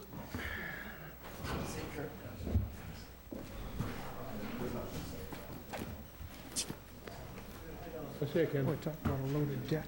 Huh? Talk about a loaded deck. Okay, we lost Mr. Buckland. Okay, the next, I thought that was going to be quick. I apologize. All right, the next item, hopefully this one will be quick. 2423 Town of Wareham, special permit for site plan review, WPC at 6 Tony's Lane. Before you begin, I want to note for members of the planning board that late today, around 4 o'clock, we got a peer review from Mr. Cordero, so we have not had time to review that, but we can discuss that. We'll take Mr. Cordero's testimony. And it's my understanding from my review of that report that there are 2 open items. So if you could just bring us forward, summarize those 2 open items, and then perhaps, I think the only thing we can do will be to continue this. But this is a public hearing, so please. Mark Drainville, DRAINVILLE with GHD. Thank you. Would you like us to summarize the items, or Mr. We'll Cordero? let you, we'll do both. Okay, So you all please right. summarize where you think you're at with the application. And So, yeah, really briefly, we had the third-party review by Mr. Cordero. We did respond to his comments. We were able to respond to most of those. There are 2 open items we discussed last week, and both of those items require a further response. We did have a question about one of the items, just clarification from the board, if we could get that. And I think they are both items. If those are the only 2 items, they're fairly easy for us to respond to after this meeting in a formal response. We'd just do you want us request. to summarize what the 2 items are? So, yeah, my understanding is we have to clarify the HydroCAD model that was done for the site. And we have, the other item has to do with, we've tagged trees on the site that were isolated, but not trees that were in a forested area. So, and that's... Those are the 18-inch diameter Correct. trees, which Yep. the site survey requires, yeah. Yep. And just a clarification, if the board would like those, and we can provide those in the response. So, Okay. yeah. Any questions for the applicant, or should we get a report from Mr. Cordero? Mr. Cordero, could you summarize where we're at? And my belief is that all conditions for the application have been met except for these 2 items. And if you could confirm that and summarize, that'd be great. That's correct. Again, for the record, Phil Cordero, Allen and Major Associates, Cordeiro. The applicant's summary is correct. They did respond to our initial peer review where they clarified a bunch of technical-based information. What we found in the response is relative to their drainage calculations. Their model, while it's their prerogative to model the stormwater any way they want, it is atypical, but we believe it to be an error. It's a solvable error. We just have to work through the clarifications on how to do that. I believe we've done that.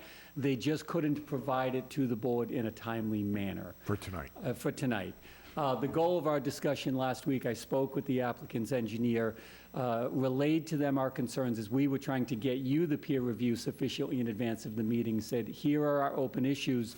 Let's talk through them to see if you can provide some responses that we can work with you on, seeing if it's a solvable problem or not. We just weren't able to bring it together fast enough. They've acknowledged it. I think the next letter will tackle that issue. Keeping in mind regarding the drainage, as they revise it, it's really just a technical clarification. It will have no bearing on the success of the project. There is adequate and ample capacity in the stormwater systems to do what they need to do on the project, but in order for us to state that it's in compliance with the bylaw, we have to make sure those calculations are in place. The other matter is, as the applicant, Mr. Drainville, pointed out, in 1532.1 of the site plan review requirements, it does require that trees of 18 inches at diameter of breast height be noted on the site plans. We noted that under the initial review. The applicant responded by providing it for individual trees on site. We note for the board's review and determination that we think that information is much more applicable in areas where the trees are to be removed, so you can create an understanding of how many trees are coming down. For this project, they have a relatively small area associated with the vehicle maintenance building. That's where the trees are coming down, and unfortunately, it's where they did not note the trees.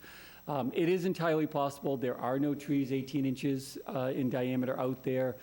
We did conduct a site visit, not specifically looking for that, but it's just an item that needs to be tied off.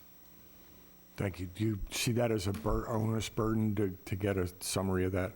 No, I mean, not at we've all. worked with applicants in the past for large areas to come up with methodologies for, but you don't see No, we can provide all this information. I guess if I could put in a request, I know you have a busy schedule coming up. We are trying to get a permit for this project to meet a funding schedule, so if I just wanted to acknowledge this seems to be a fairly quick, easy items for us to address, and if possible, to come before the board just as soon as possible. Great, thank you. To the Conservation Commissioner, have we gotten what did we get from you?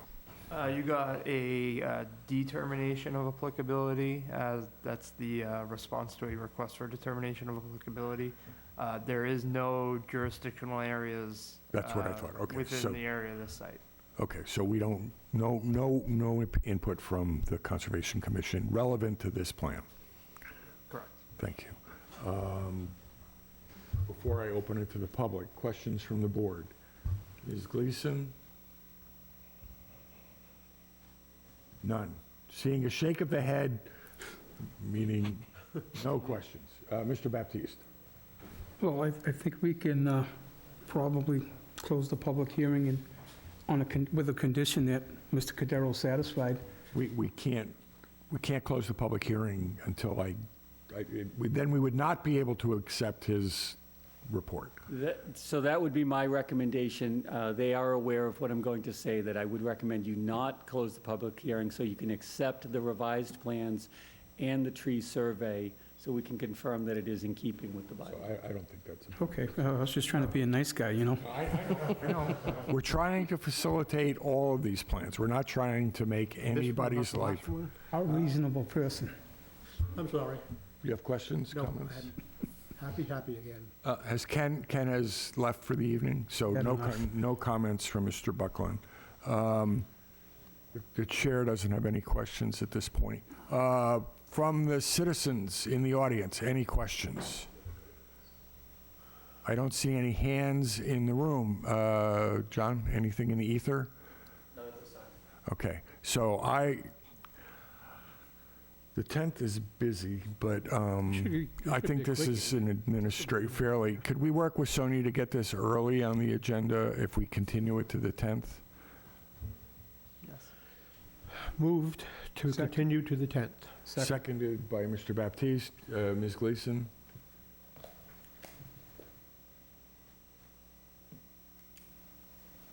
No, you gotta turn yourself on. Jane Gleason, aye. Mike Baptiste, aye. Sam Corbett, aye.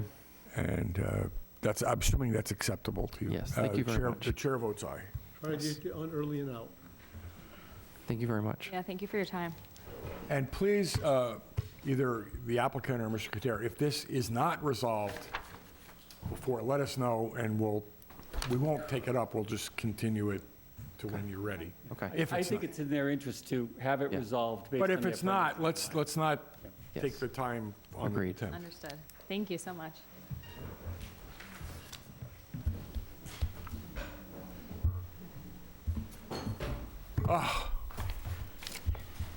Thank you for being so patient. I thought we were going to get through this business really quickly tonight. Tell my wife it could be an early night tonight. I'm sorry, Sam. I'm sorry. Continued public hearing for 024 Grace Lighthouse Fellowship, special permit for site plan review, 2703 and 2703R Cranberry Highway. Hang on one moment. I would also like to note for the board that I think at 4 p.m. today, Mr. Cordero issued an update to his peer review, which the board has not had time to review, but we'll take testimony and we'll take testimony from Mr. Cordero, and we'll make a decision on next steps. So, for the applicant, please, does anyone like to make comment? Good evening, Mr. Chair and the board. My name is Demir Alexander von Rohrbach. I'm a professional engineer in Massachusetts. Wait, slow down and spell first name, last name very slowly, very loudly. My name is Demir Alexander von Rohrbach, D-A-M-I-R-A-L-E-X-A-N-D-R-E, V-O-N-R-O-H-R-B-A-C-H. Very long. Okay, all right, please, I think I got that, but okay. Okay, so, and you are representing? The Grace Lighthouse Fellowship. Yeah, but your role is? I'm a professional engineer with Tyne Bond. Thank you. I also with me, attorney Mike Ford. He's on Zoom, I believe. Yes. All right. And with me, I have Pastor Dave. He's the owner of the church, as well. No, he's the pastor. Oh, do you own the church? I am the pastor. Okay, could you introduce yourself, please? My name is Pastor David, D-A-V-I-D. Your green light, yep. Gotcha. All right, my name is Pastor. That's P-A-S-T-O-R. That's my title. David, first name, D-A-V-I-D. Last name, Beggery, B-E-G-U-E-R-I-E. Great. I'm glad you guys are spelling, because your names aren't as simple as some of the earlier names. We know. Thank you. Don Monroe, D-O-N-A-L-D, full name, M-U-N-R-O-E, not like Maryland, and I'm a representative with the church. Great. And then we have Mr. Ford on the ether. Yes, Mr. Chairman, Michael Ford, M-I-C-H-A-E-L-F-O-R-D, legal counsel to the church for this matter. Thank you. So, Demir, if I could just call you by your first name, that would be, I apologize for the informality. Please, are you going to open the statement? Yep. So we have a few open items from our last meeting.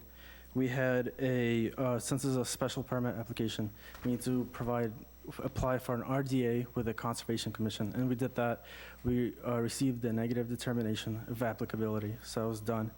We also communicated with the fire department, Captain Smith. We coordinated with him. We provided him a swept path analysis. With the swept path analysis, we determined that we have to lose one space, and we added a raised landscape island with a tree to make the fire truck be able to go in and out of the site safely. We also increased the radius into the parking lot from 20 foot to 25 feet per code. And I think he issued a positive letter to the board on May 7th. I'll look for that letter, and Josh left, but.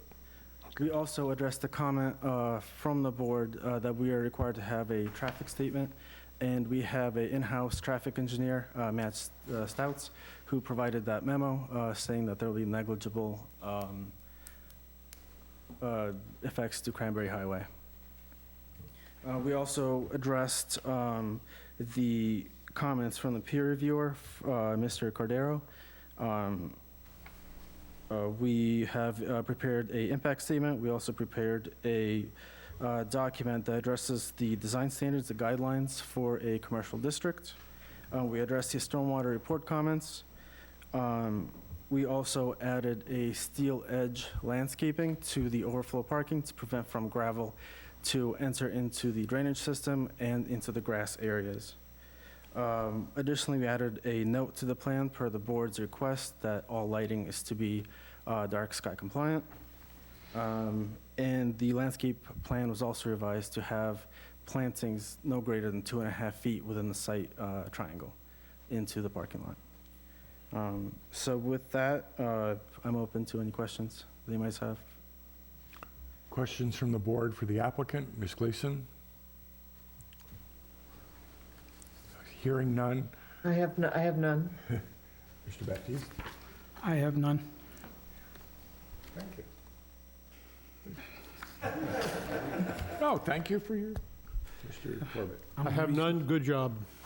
Thank you. Okay, Mr. Cordero, as we've done in the past couple of hearings, if you could just summarize the status and any thoughts and recommendations you have, and comment to the completeness of the application. Happy to, Mr. Chair. Again, for the record, Phil Cordero, Allen and Major Associates, C-O-R-D-E-I-R-O. The applicant has been very responsive to the peer review that was provided to them as part of the initial review. And just as a quick summary, there were two buckets. One is they really needed to provide some additional detailing on the application to make sure it met the compliance, the site plan requirements of site plan review, including additional narrative statements, including the traffic summary, et cetera, which they did. On the technical side of things, they had some very minor comments that involved cleanup, landscaping, site distance, some drainage calculations, et cetera. They tackled 99% of them. We found one error remaining in their calculations. Given how responsive that they were, we spoke to them last week to make them aware of it, to give them an opportunity to review, which they were willing to do. We corresponded a little bit via email that went through the planning office, so you do have it for record. They were able to provide us some updated calculations today, which is why the memo from me came out today, because I'm much more apt to provide a full and complete memo saying they're done, they've satisfied everything. I'd rather give that to you late than give you a memo saying there's more to be done and we cost another meeting. So summary is they've satisfied everything at this point from a technical standpoint. They've satisfied the list of requirements for a site plan review special permit application. My recommendation, despite you having gotten my report late this afternoon, would be that should you be willing to act on it, you could close. There would be no further modifications from the applicant.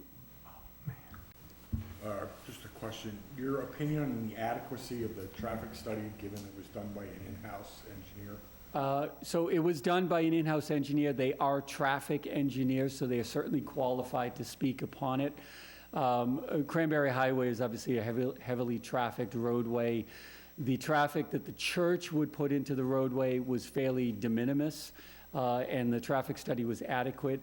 I did ask them to provide a statement, given that a church is a community location where people tend to enter and leave at the same time. Those are more impactful than a steady stream of traffic. So that's why we reinforced to make sure we knew how many cars would come in during any service, how many would leave. I think it was about 50 or so cars. In the volume of Cranberry Highway, it really would not make much of a difference. There are no modifications, no improvements that really would be warranted here. And that's a state highway, is that correct? It is a state highway.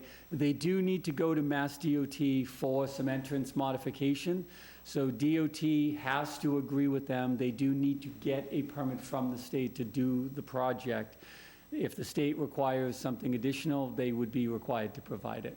I doubt that that would happen here, though. But we could condition any approval, should there be one, on that approval from Mass DOT. I would advise the board to make the board aware that they do need to get an additional permit from Mass DOT, and that any decision this board issues would include that condition. They also have to go to the Board of Health for a septic permit. You should make reference to that in your conditions as well, just to make sure it's complete, and that they're tackling everything that they need to. One other thing that I would raise to the board's attention, we noticed that the plan wasn't in full compliance with NFPA 1 relative to access for the emergency fire apparatus, meaning the length of their parking tray was too long without a turnaround for the fire vehicles. The fire department has weighed in that they are acceptive of that condition. So it's not fully compliant, but the fire department is the authority having jurisdiction at the end of the day, and they've agreed that they can work with what the applicant has provided. You may wish to make note of that as well. We have that letter from Captain Smith, Josh? Yeah. Yeah, thank you. Questions for Mr. Cordero? Jane? No, it seems pretty straightforward to me. Mike? Hey, if we can do anything for the church to help them along, let's do it. Thank you. Although we got it late, I'm in agreement, we should move forward. Okay. Okay, so this is a public hearing. Anyone in the audience who would like to testify with new evidence or comment? Seeing no one in the room. John, anyone? No, this time. Okay. This is just scheduled. So, considering Mr. Cadero's summary, I see little risk of getting new information, which we wouldn't be able to consider at this point. Make a motion that, I didn't ask for a motion yet. I was gonna make it easy for you. Yeah, so I do believe we can. You're gonna get close one the anyway. public hearing. So I'm looking for a motion to close the public hearing. I'm not sure I'm ready to do that. Would you like to do it? Make a motion to close the public hearing. Second. All in favor? Jane Gleason, aye. Mike Baptiste, aye. Sam Corbett, aye. And Carl Schultz, aye. So we could close the public hearing. We have 60 days to deliberate and summarize our findings and vote up or down. I don't know that we're prepared to summarize our finding. I'm not prepared to summarize our findings tonight. I don't see that we need to vote tonight, but we will, if you could remind us, when do your trailers or your modular units begin to arrive? It's all based on when we get that building permit. So So you can't get the building permit until we vote, but are you at risk? Is there any timing, any risk to you? I know that time Yes. costs money, but We have Yeah. not been threatened with a loss of funding. However, we have waited a long time, it seems to us, months. We thought we would be through this back in maybe the fall, but we're here. So I would say the sooner, the better. thank you. Thank you. But there's no, like, if we don't act tomorrow, you guys, okay, thank you. That's what I'm hearing. We will be. Mr. Chairman, this is Mike Ford. Could I say one thing on the timing issue? I closed the public hearing, so not really, but yes, go ahead. I'm responding to your question of Thank the you. applicant. I also I'm represent sorry, the it's late, applicant. And go for it. So with respect to timing, we would encourage the board to make a decision as expeditiously as you can. I know the pastor indicated that if you don't make a decision tomorrow, we're still here and they're still able to go forward. But they are caught in a crunch between their lender with an interest rate going up and their ability to be able to fund the project. And it's so they're being whipsawed between the two. And so having closed the hearing, we really appreciate that. We appreciate Mr. Carrero coming through and working with us. And now we'd ask the board to follow through and make that decision as soon as you could. Thank you. Mr. Farady, not knowing what our vote will be, can we work together to prepare a draft conditions of approval or denial so that the board will be able to act quickly? The 10th is getting very busy, but this could be another quickie if we put it early on the agenda. Can we get that done in 2 weeks? If you're asking for a draft approval and denial, not knowing the way the board is going to vote, that may be difficult. If the board had an idea of how they were going to vote, All right, so that would help. Can we get a draft, well, even if it was a denial, so let's write a draft conditions of approval, which would serve as a basis for the denial. I mean, we would have all the conditions and the reasons for any denial would be certainly embedded in there. I don't want to presuppose how the board will vote. Right. Yeah, we could get probably a draft together by the 10th. Okay, and what else is before us? We have the draft for Hidden Trails. I'm not sure, I sent you my Yeah, comments. Right. Did you get any other comments?